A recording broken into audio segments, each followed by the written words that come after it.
भाउजूको ticket पसल बन्द भयो होइन, यहाँ बाको चाहिँ चलिरहेको छ क्या। एमालेको यो लिस्टमा मैले राखेको छु, यो लिस्टमा भएको मान्छेहरू छन् नि, यी चर्चित अनुहार, चुनाव धेरैचोटि जिते अनुहार पनि हुन् होइन, जनतामा पपुलर पनि छन् यिनीहरू फेरि होइन, एमाले जनमा एकदम पपुलर पनि छन्।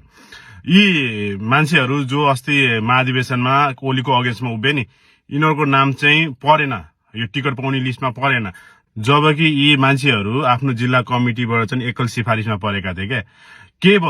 केवल ओलीको विरुद्धमा उभिएको भएर चाहिँ यी मान्छेहरूलाई टिकट अब चाहिँ यिनीहरूको नाम चाहिँ टुङ्गाउने रे क्या, अध्यक्षले टुङ्गाउने भनेर लेखेको छ होइन। अध्यक्षले टुङ्गाउने भनेको के हो? टुङ्गाउने भनेको के टुङ्गाइदिने भने हो होइन।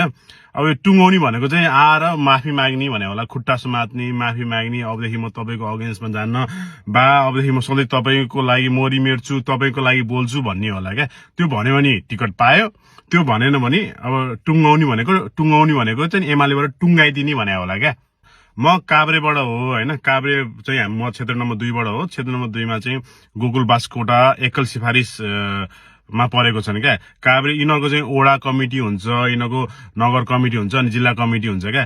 गोकुल बास्कोटा काभ्रे क्षेत्र नम्बर 2 होइन, त्यो जिल्ला कमिटीबाट एकल सिफारिसमा प्रतिनिधि सभा क्षेत्र नम्बर 2 को, काभ्रे प्रतिनिधि सभा क्षेत्र नम्बर 2 को उम्मेद्वार हुनुभएको थियो एमाले तर्फबाट होइन। त्यो चाहिँ पहिलेदेखि गोकुल बास्कोटा र भगटे माइलाको पार्टीभित्र अन्तर्विरोध छँदै थियो होइन। महेश बस्नेत गोकुल बास्कोटा एकअर्कालाई मन पराउनु हुने थिएन होइन। अब यसको सिधा फाइदा अहिले बागमती प्रदेश इन्चार्ज महेश बस्नेत बनाएको छ होइन ओलीले।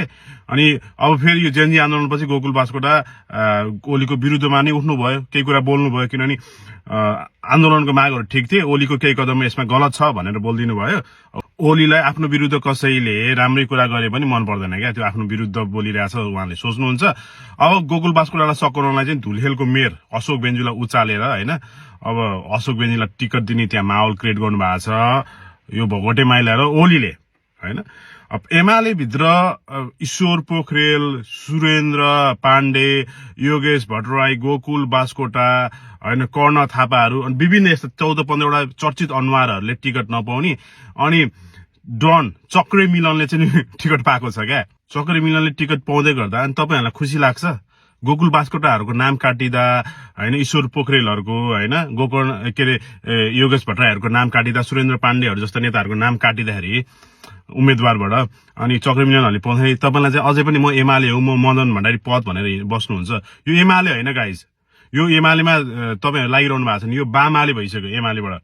अब बामाले पार्टीमा अझै पनि देश सकाउनलाई होइन तपाईँ लागिरहनुहुन्छ होइन भने त भन्नु केही छैन। जस्तै गगन र विश्वप्रकाशहरूले काङ्ग्रेसमा विद्रोह गरे नि, अब हामीले स्वीकार्य छैन होइन, हामीले धेरैचोटि चान्स दिएको। अब चाहिँ काङ्ग्रेसलाई काङ्ग्रेस बनाउनलाई विद्रोहको पार्टीभित्रबाट विद्रोह गर्नुपर्छ भनेर उहाँले जुन गर्नुभयो नि, हो त्यो सल्युट छ होइन विश्वप्रकाश र गगनलाई। यस्तै काम चाहिँ एमालेमा हुनु पर्थ्यो क्या। तपाईँहरूले एमाले पार्टीलाई चाहिँ होइन बाको चरणमा लगेर बामाले बनाइदिनु भयो होइन। अब यो मदन भण्डारीको पार्टी रहेन, अब यो एमाले रहेन। अझै पनि तपाईँहरू विद्रोह गर्नुहुन्न भने होइन, अझै पनि तपाईँहरू चाहिँ म कम्युनिस्ट हो, म अझै सहन्छु। जब तपाईँ गलत कुराको होइन, कम्युनिस्टहरूले चाहिँ मलाई गलत कुरालाई गलत भन्छन्, गलत कुराको होइन अगाडि चाहिँ क्रान्ति गर्छन् जस्तो लाग्छ क्या, ठुलो बुलुन्द क्रान्तिको त्यो आन्दोलन त्यो माहौल क्रिएट गर्छ जस्तो लाग्छ।